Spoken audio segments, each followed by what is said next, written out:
Kurumjari Digital World Mayambu Kurjimapugi channel da Taram Nokchuri Ngasidi Bhutan gi national dish ne so hariba ema datshi ema na morok ni datshi na cheese ni akhoi na ngasi gi sina kewa datshi alu ga cheese ka thongba recipe amasum thongjarake aina Bhutan da leiringai da charpadu ningsing lagaga uji thongmengai ingredients su leitaba alu combination ba cheese pudi lebenina cheese ubusida ningjang akpani kewa datshi se thongba adum yumda try to wi yai kaishu to mayan chang manate hojik hejang na pi no pen bai tabina masi dum try to wi yai cheese haine mi gidi yamda haine gani khanje hojik yam yengminasi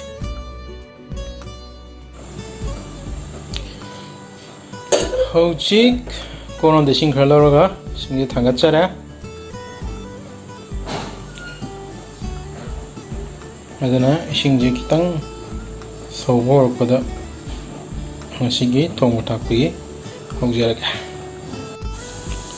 hojik isingje kaga sobo horamina ji hapsin jege item se kangsoi ne tubu Bhutan ge kewa datshi ge hafet chindopa cheese hap ka doin ngari thawai ngamulero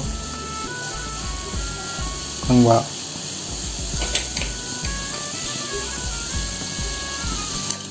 below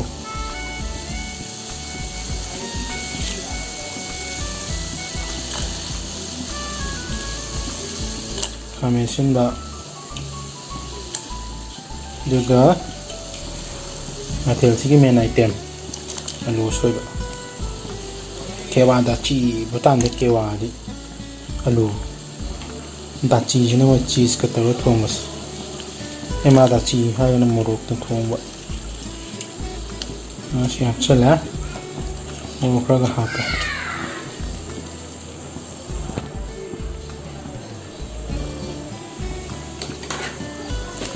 singi sang se ya tidak tunggu hap kini cuma doh hapsala lah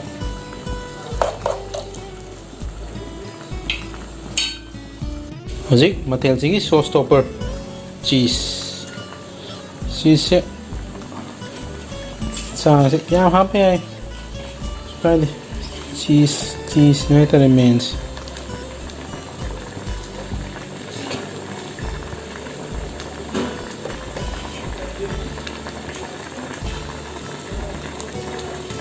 si dum puna putu soan ba ba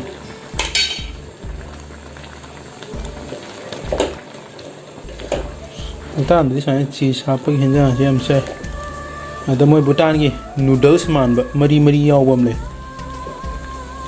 madu di yaw re madu yaw go dog jan ada phangdam nu pa leite ada maming matha do ai hana gi collection da hanga ga anta lei tare phanga de di low flame da dum putu so lor cheese की मतलब लाख कुछ नहीं है सिने साजम पुटुक सोहलगा आलू मुलगा दी केवा दाची लोरे आलू दाची लोरे हमला बिचम चम हिंजा नि द cheese हाइने बमी गिने cheese हाइने द मी द दिथुए एकदम सोहन गदो आलू से मुंद्रु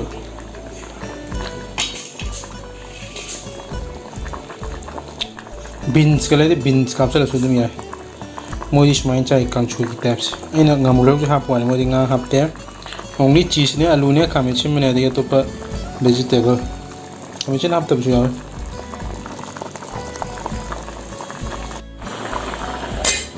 muko wa kunjang che sa show singa suk sa ju te si sikai tab ju yaw ri ta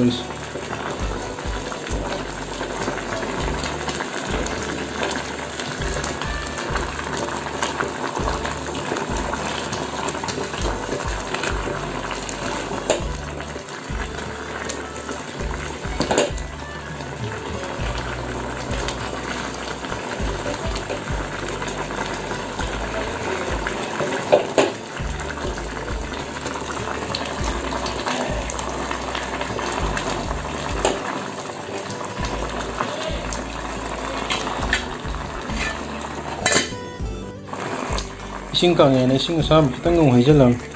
Alu di kitang mun patri. Alu mula di ara sila.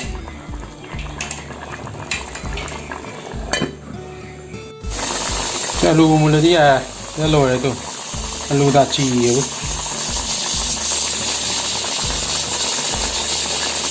Kewa DATSHI. Sini. Kewa DATSHI, alu dachi. Mayambo, haninga lai tan thagat phone chari. Mayam na video sibu share to biramu. Igi channel sibu subscribe to biramu. Musung yum da.